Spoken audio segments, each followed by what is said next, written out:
Hey, what's up, j'espère que vous allez bien. Aujourd'hui je vous retrouve pour une nouvelle vidéo. Donc comme vous pouvez le voir dans le titre, c'est une vidéo édition scolaire que j'ai l'habitude de faire chaque année. Donc voilà, comme vous le savez tous, j'ai changé de formation.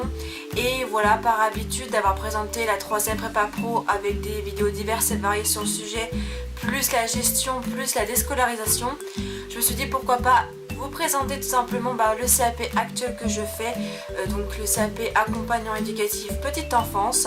Donc voilà, je vais vous expliquer brièvement ce que je fais dans mon lycée. Ça ne veut pas dire que ça sera pareil dans le vôtre. Donc voilà, donc après si vous avez des questions après la vidéo, n'hésitez pas à me les poser en commentaire. Si vous voulez que je fasse des vidéos en plus, je suis tout oui, dites-moi ce que vous voulez voir, ce que vous voulez savoir plus en détail par rapport à ce que je vais vous présenter. J'ai préparé le sujet de la vidéo au mieux, mais voilà, je m'excuse par avance parce que je vais lire en fait mes notes pour être sûre de rien oublier, pour être sûre de bien présenter les choses. Donc voilà, je ne vous le cache pas, je vous le dis. Donc cette fois-ci, je vous laisse vraiment avec la suite de la vidéo.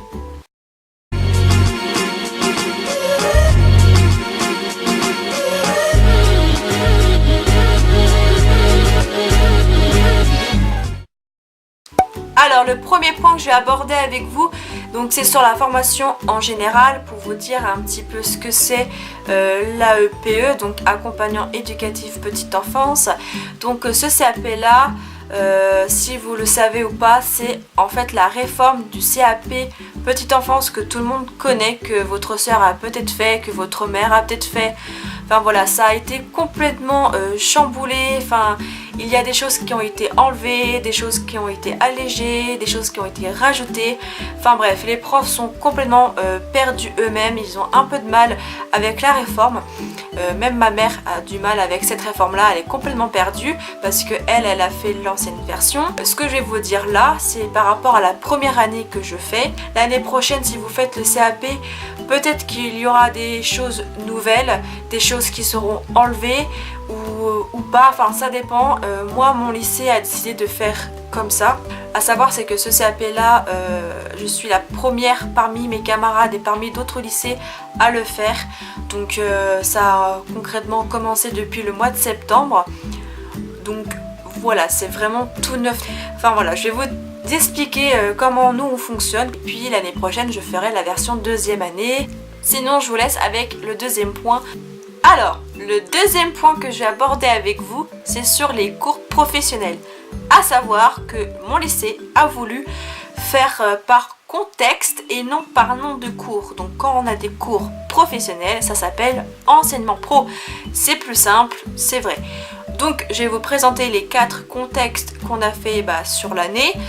Donc à savoir, c'est qu'il faut impérativement un classeur parce que c'est mieux et plus pratique qu'un cahier voilà, ou un trieur. Il faut un classeur. Donc déjà le premier contexte qu'on a fait, c'est sur l'école maternelle. Donc je vais vous donner des exemples de noms de cours qu'on a pu faire, donc comme ça peut vous donner une tranche d'idée de ce que vous pouvez vous faire l'année prochaine si vous décidez de faire le CAP là. Alors on a fait les rythmes de l'enfant, la tenue professionnelle, les vaccins, le secret professionnel, la discrétion professionnelle et le secret de partage. Alors le contexte numéro 2 a été sur la crèche collective. Je vais vous présenter quelques cours qu'on a fait concernant la crèche collective. Donc on a fait la décontamination et stérilisation micro-ondes des biberons, préparer et donner le biberon de lait, l'appareil digestif avec schéma. Alors l'appareil digestif avec schéma, pour ce que nous on a fait, ça a été dur on va dire, à connaître correctement en fait le schéma avec certains détails. Donc voilà, je préfère vous prévenir tout de suite que c'est pas forcément évident à imprimer en fait. Alors le contexte 3 a été sur l'assistante maternelle. Donc pour ma part, je trouve que ça a été le contexte qui a été le plus développé comparé aux 2 autres précédents. Après c'est peut-être juste une illusion, enfin je ne sais pas, mais pour ma part ça a été comme ça, au point que mon classeur a failli exploser et que mon sac pesait lourd à chaque fois que je le portais. Maintenant je vais vous donner quelques exemples de cours concernant le contexte là pour vous donner encore une fois une idée. Un cahier de vie, donc c'est quelque chose qu'on a dû créer par nous-mêmes de nos propres mains. les paramètres du nettoyage, les comptines, la pâte à sel, la pâte à modeler, les stéréotypes de genre et la galette des rois qu'on a fait aussi de nos propres mains. C'est pas forcément quelque chose de simple, mais bon, on y arrive, on s'en sort, c'est le principal. Alors, le contexte 4 est sur l'accueil de loisirs sans hébergement, autrement dit ALSH. Donc c'est un contexte qu'on vient de démarrer, donc pour le moment on n'a que 3 cours à l'heure actif. Donc on a fait l'entretien des vitres, l'entretien du dortoir et l'entretien d'une salle de classe. Alors le troisième point que je vais aborder avec vous, c'est tout simplement qu'on a un cours qui est pratiqué, enfin enseigné et pratiqué seulement en demi-groupe. Donc ça s'appelle l'ergo-soin.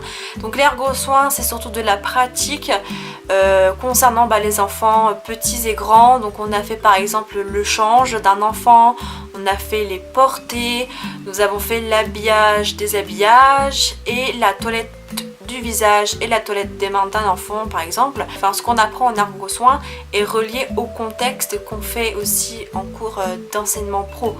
Je tiens à préciser pour ceux qui n'auraient peut-être pas capté. Le quatrième point que je vais aborder avec vous, donc c'est tout simplement que je vais vous dire le nombre d'heures qu'on a par semaine en cours professionnel. Donc on a 13 heures par semaine de cours professionnel, ce qui est comme raisonnable. Et voilà, on n'est pas esclave, on n'a pas à se plaindre. C'est juste correct et suffisant. Enfin voilà, c'est normal en fait tout simplement. Alors, le cinquième point que je vais aborder avec vous, c'est l'organisation de mes classeurs. Enfin, la présentation plutôt de mes classeurs, enfin l'organisation, enfin si d'un côté, enfin je vais vous présenter l'organisation de mes classeurs, on va dire ça comme ça. Donc je vais vous présenter déjà un seul classeur type. Donc nous avons un classeur comme ceci, donc large de 5 à 6 cm. Je vous le conseille d'ailleurs de respecter ces consignes là en fonction de vos contextes, parce que quand on voit mon classeur du contexte 3, mieux vaut avoir un classeur large de 5 à 6 cm. On a reçu ceci en début d'année, donc c'est une organisation de classeurs qu'on doit avoir, qu'on doit tenir. Donc nous avons 5 intercalaires qui contient le dossier technique. Donc le dossier technique, c'est en fait un dossier qui présente le contexte en cours. Nous avons un intercalaire pour le bloc 1, le bloc 2 et le bloc 3. Et le cinquième, c'est sur les évaluations tout simplement. Alors le bloc 1, c'est sur accompagner le développement du jeune enfant. Le bloc 2, exercer son activité en accueil collectif. Et le bloc 3, c'est exercer son activité en accueil individuel. Donc à savoir, c'est que les blocs 1, 2 et 3 ne sont pas systématiquement dans chaque contexte. Ça dépend vraiment du contexte et des cours. Donc c'est pas parce que vous avez un intercalaire bloc 3 que forcément il y aura du bloc 3 comme du bloc 2 comme du bloc 1. Ça peut arriver. Donc voilà, je préfère vous préciser que c'est pas à chaque contexte. Donc voilà pour le cinquième point. Le dernier point avec vous que je vais aborder, c'est sur les stages. Donc en tout sur la première année, nous devons faire 8 semaines de stage.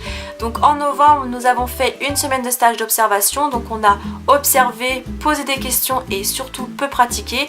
On peut aider, mais voilà, on fait pas grand chose vu que c'est le début de la formation. En février, nous avons fait 3 semaines de stage pratique. Et en juin, nous allons faire 4 semaines de stage pratique également. Donc en crèche ou en école, c'est à nous de choisir. Donc voilà, c'est tout pour le 6e point. Donc voilà, la vidéo touche à sa fin, j'espère qu'elle vous aura plu. Si vous avez des questions, n'hésitez surtout pas, que ce soit en commentaire ou sur les réseaux ou par mail. Si vous souhaitez que je fasse une vidéo sur la tenue professionnelle, sur ce qu'on peut ou pas faire, dites-le moi en commentaire. Si vous voulez une vidéo sur le cahier de vie également, vous pouvez, sur les stages ou sur la formation sur 1 an, parce que j'ai une amie qui le fait actuellement sur 1 an dans mon lycée. Donc si vous voulez une comparaison, dites-le moi en commentaire et je le ferai avec elle si elle est d'accord. Et puis voilà, j'ai fait la vidéo au mieux, donc je ne sais pas si elle est vraiment complète, mais voilà, je préfère faire un petit rappel que c'est pas parce que mon lycée fonctionne comme ça que ça sera comme ça aussi pour vous l'année prochaine. Et puis vu que c'est une réforme, encore une fois, voilà, ça peut être modifié encore l'année prochaine, des choses peuvent être enlevées, des choses peuvent être rajoutées, voilà, c'est pas encore fixe, je préfère à le redire, à vous le faire en rappel. Sur ce, je vous fais d'énormes bisous et à la prochaine sur ma chaîne. Bye.